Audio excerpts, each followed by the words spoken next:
Model railroad scenery is all about realism, which means that sometimes you have to make stuff look bad to make it look good. I know that sounds weird, but it's true.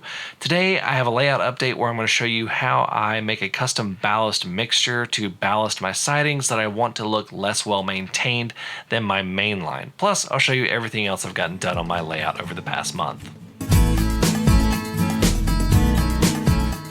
This video is brought to you with support from my patrons on Patreon. These videos would not be possible without them, and if you'd like to join the Patreon community, you can follow the link in the description below and join for as little as $1 a month. First up on the list for this month was to permanently install the cement facility that I built in an earlier episode, and I'm going to link that episode at the end of this video. I do this by first removing the building and then pouring a fair amount of Woodland Scenics light gray fine ballast along the areas the building touches the ground. Then I settle the building in place by pushing it down firmly into the pile of ballast, then use a brush to smooth out and push the ballast into position in order to make it convincing like the building was actually built there. Once I'm happy with the result, I spray the area with isopropyl alcohol, being careful not to get too much on the building, and then I soak it with my 50/50 white glue water mixture. And here is the result.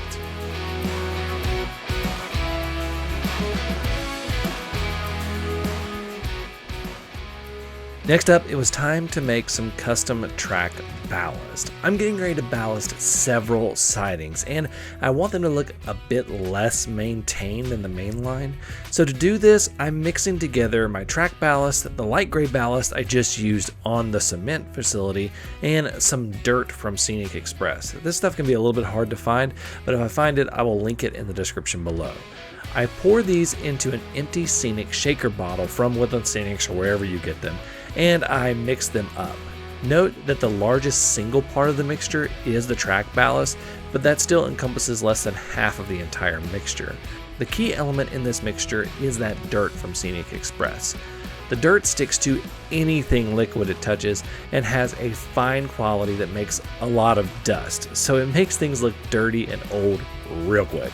Once I'm done, I can start ballasting the track. I spread my glue on the track and then begin pouring the ballast. This part is pretty much like any other track ballasting project, but the effect of the dirt in the mixture is pretty obvious.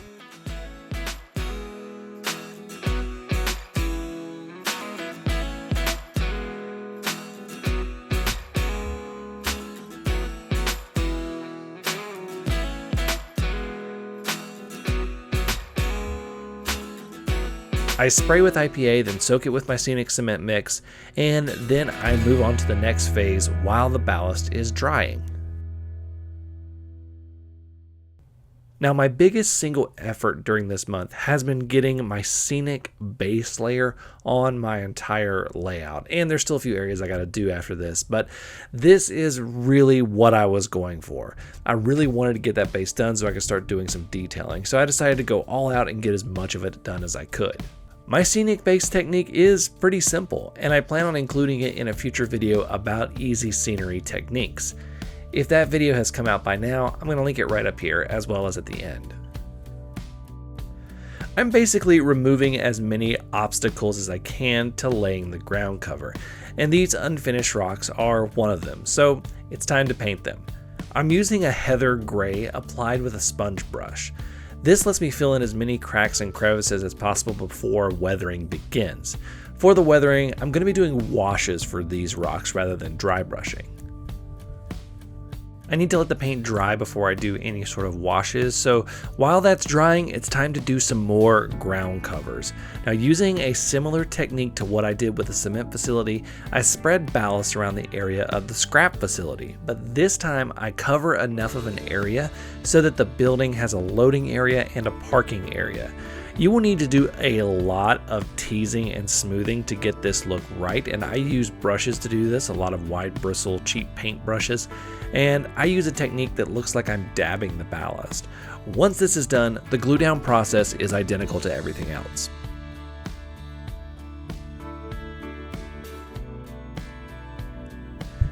Once that was done, I ballast the edges of the roads, and I'm just making sure to keep that road as clean as possible for when I glue it. So once you get everything in place, get all of that extra stuff off because you don't want to glue little specks on the road.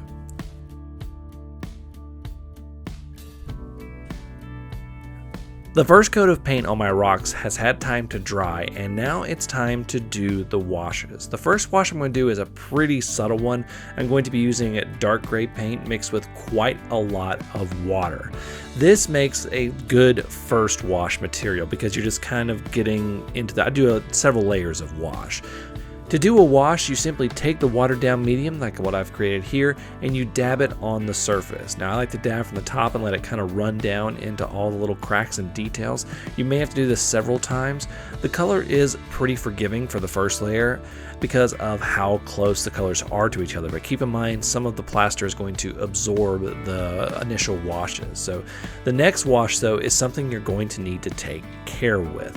The second wash uses India ink, and if you've never used India ink before, it can stain very easily in a way that you are not going to get it out. So be careful when you're using this. And I'm only going to need a few drops to get the desired effect. So do a few drops, mix some water in it, and then the application technique is identical, but with some pretty drastically different results.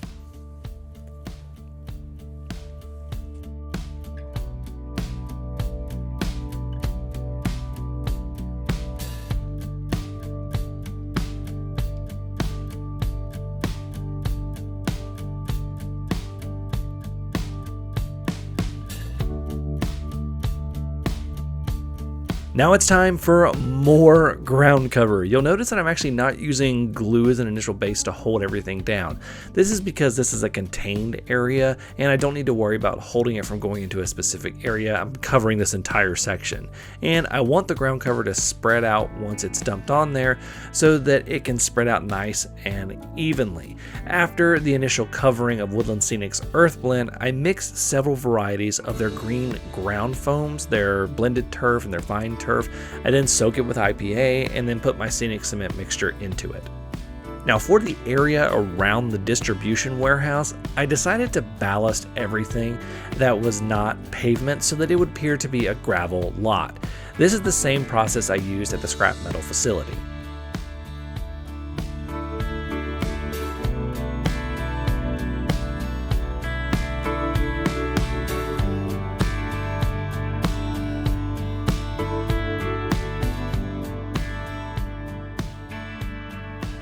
Now while that was all going on, our rocks had time to dry and I could start blending them into the hillside. To do this, I just take some Woodland Scenics clump foliage and glue it all around the edges of the rocks, making sure to cover and fill in all the edges and gaps.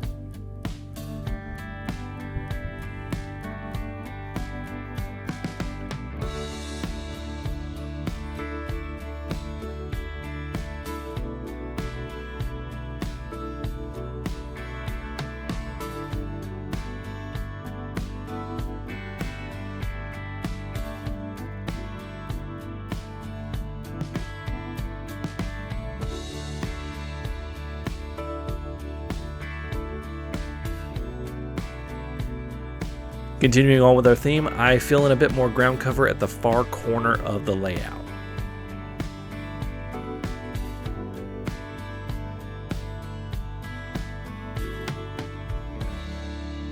It is finally time to cover the last bit of this ridgeline in Puffball Trees. Now, if you want to see how I do Puffball Trees, I have a whole tutorial on how to do these types of trees, as well as a couple of others, and I'll link that at the end of this video. I will not be doing the final blending and detailing of the scenery just yet, but we will be getting this entire hillside covered.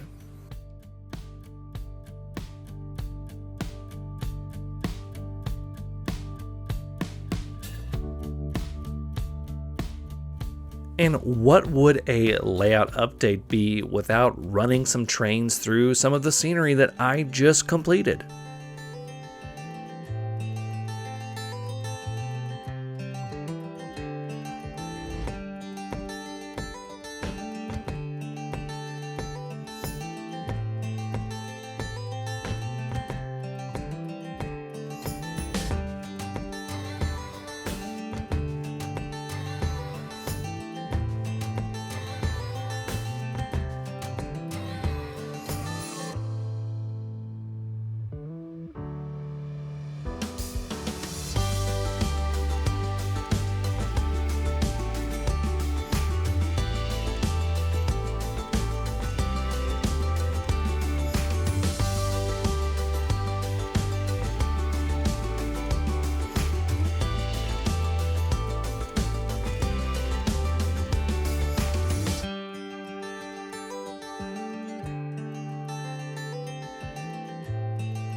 coming along and I'm so excited. I think that I may be a month or two away from declaring it functionally complete, where I've got enough detailing around where I'll just be doing maintenance and maybe a few little projects, but I'm close to having this layout done and I'm really excited about that. Thank you guys so much for watching. Until next time, I'm Jimmy from the DIY and Digital. Stay safe, be kind, and happy railroading.